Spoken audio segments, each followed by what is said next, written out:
নমস্কার। আজকের গল্প সম্মানের ঘর।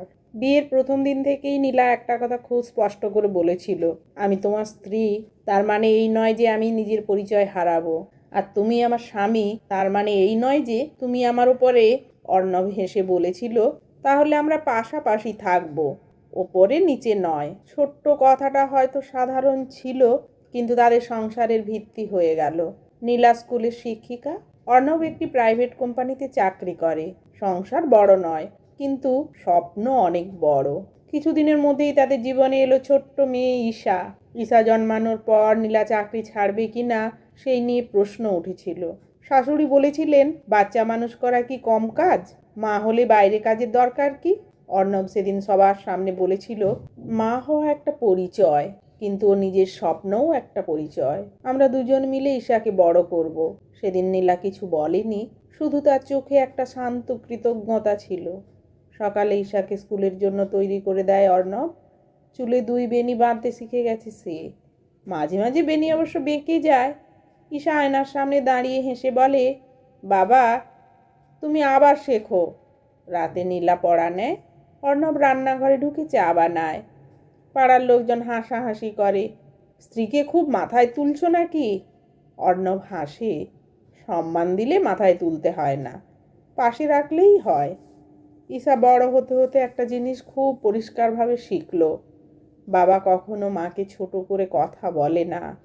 মা কখনো বাবার সিদ্ধান্তকে অবহেলা করে না। তারা তর্ক করে, মতের অমিল হয়, কিন্তু দরজা বন্ধ করে, সন্তানের সামনে নয়। একদিন ঈশা স্কুল থেকে ফিরে কাঁদতে কাঁদতে বলল, মা, তৃষার বাবা ওর মাকে চড় মেরেছে, সবাই দেখেছে। নীলা থমকে গেল। অর্ণব ঈশার পাশে বসে বলল, মনে রাখবে, যে ভালোবাসে সে আঘাত করে না। রাগ হতে পারে, মতভেদ হতে পারে, কিন্তু অসম্মান কখনো নয়। ঈশা জিজ্ঞেস করল, তোমরা কখনো ঝগড়া করো না? নীলা মৃদু হেসে বলল, করলে আমরা সমাধান করি, কারণ আমরা একে অপরকে হারাতে চাই না, বুঝতে চাই। সময় এগোলো, সংসারে টানাপোড়েন এলো। অর্ণবের চাকরি গেল একদিন হঠাৎ। অনেকেই বলল, এবার বুঝবে সংসার চালানো কাকে বলে। নীলা সেদিন অর্ণবের দিকে তাকিয়ে শুধু বলেছিল, আমরা দুজন আছি, মানে আমাদের বাড়ি এখনো দাঁড়িয়ে আছে। কয়েক মাস নীলা বেশি দায়িত্ব নিল। অর্ণব বাড়ির কাজ সামলালো, ঈশার পড়াশোনা দেখলো। ঈশা একদিন স্কুলের রচনায় লিখল, আমার পরিবারে কাজের ভাগ আছে, ভালোবাসার নয়। ভালোবাসা সবার সমান। রচনাটা পড়ে শিক্ষক ফোন করলেন, বললেন, আপনারা ওকে শুধু পড়াশোনা নয়, জীবন শেখাচ্ছেন। বছর কেটে গেল, ঈশা বড় হলো। একদিন সে বলল, আমি এমন একজন মানুষকে বিয়ে করব যে আমাকে সম্মান করবে, কারণ আমি দেখেছি সম্মান থাকলে ভালোবাসা বাঁচে। নীলা আর অর্ণব একে অপরের দিকে তাকিয়ে রইল। তারা জানল তাদের সংসার নিখুঁত ছিল না, কিন্তু নিরাপদ ছিল।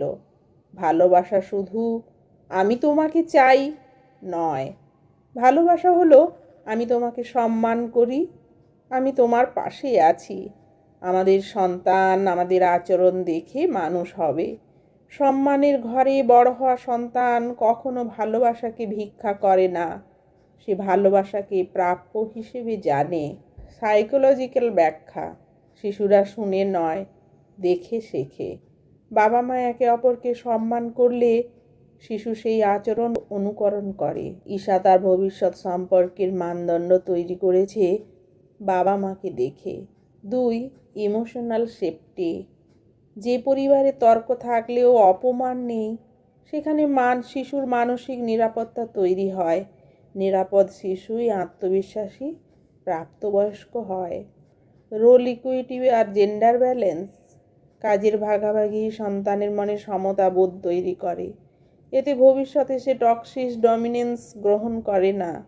অ্যাটাচমেন্ট থিওরি, সম্মান ও কেয়ারিং পরিবেশে বড় হওয়া শিশু সিকিউর অ্যাটাচমেন্ট তৈরি করে, ফলে সে ভবিষ্যতে সুস্থ সম্পর্ক গড়তে পারে।